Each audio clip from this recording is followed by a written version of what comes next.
Fuimos a una piscina a bautizar porque era tanta la gente y no teníamos dónde hacerlo. En aquel tiempo no teníamos edificio, no teníamos bautisterio como tenemos ahora. Sin embargo, estamos en el 2024 y ya, hermanos, eso ya no se ve como antes.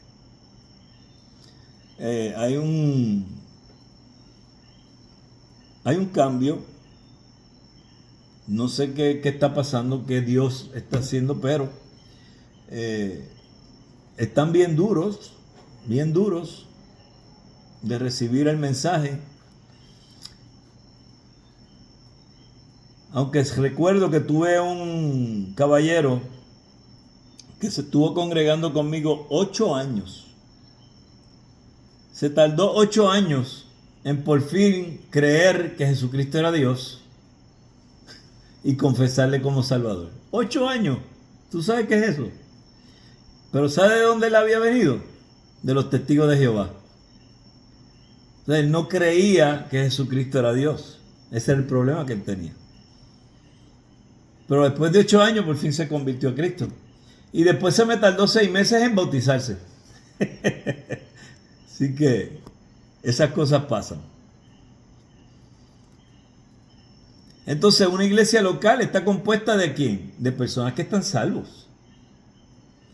Si la persona no es un creyente, no es parte de la iglesia.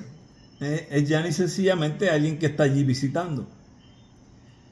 Y teniendo en cuenta que para ser salvo es necesario haber creído en Cristo, entonces solo las personas que hayan sido capacitadas por Dios para creer en Cristo como Salvador y Señor pueden ser miembros de la iglesia local. En otras palabras, el Espíritu Santo es el que te lleva al entendimiento del conocimiento de la verdad, de que Cristo es el camino, la verdad y la vida.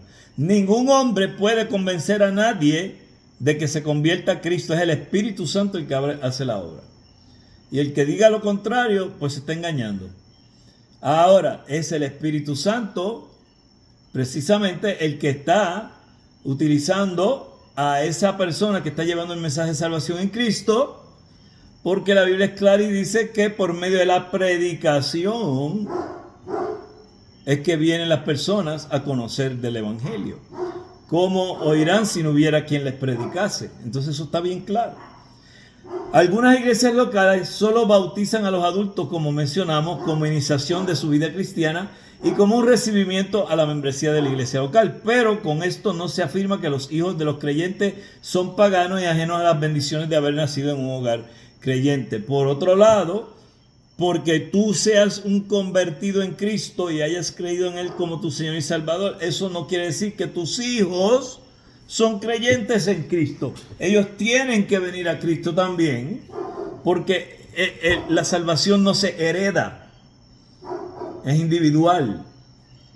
Si ciertamente unos hijos que están en un hogar cristiano van a recibir bendición, no quiere decir que están salvos. Ellos también tienen que venir al arrepentimiento y a la confesión de Cristo. Y eso se da en el contexto del cuerpo local. ¿Por qué? Porque aún un buen ejemplo es este. Cuando yo me convertí, yo no me convertí dentro de un edificio que hoy le llamamos templo, sabiendo que no es así, porque el templo somos nosotros, pero por falta de otra palabra le llamamos templos a los edificios donde se congrega la iglesia. Fue en la sala de la casa de dos hermanos creyentes, esposo y esposa, que en esa sala, después de haber estado siendo discipulados por ellos por muchas semanas, no fue en el templo, fue en la casa de ellos que mi esposo y yo entregamos nuestra vida al Señor. Pero fue luego en la iglesia, con todos los demás hermanos, que nosotros empezamos realmente a crecer en el Señor y a disfrutar de la vida en la iglesia local, en el cuerpo local. Y obviamente pues al pasar los años, ya después nuestras hijas crecieron en la iglesia y gracias a Dios que ellas también en su momento confesaron a Cristo como su Señor y Salvador y fueron bautizadas. Y hasta el día de hoy sirven al Señor y están en la iglesia allá en el estado de Florida. en los Estados Unidos. Muy bien.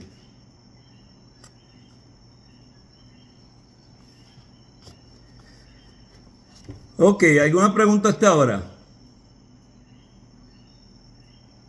¿Alguna aportación que puedan hacer? ¿Alguien que quiera aportar algo?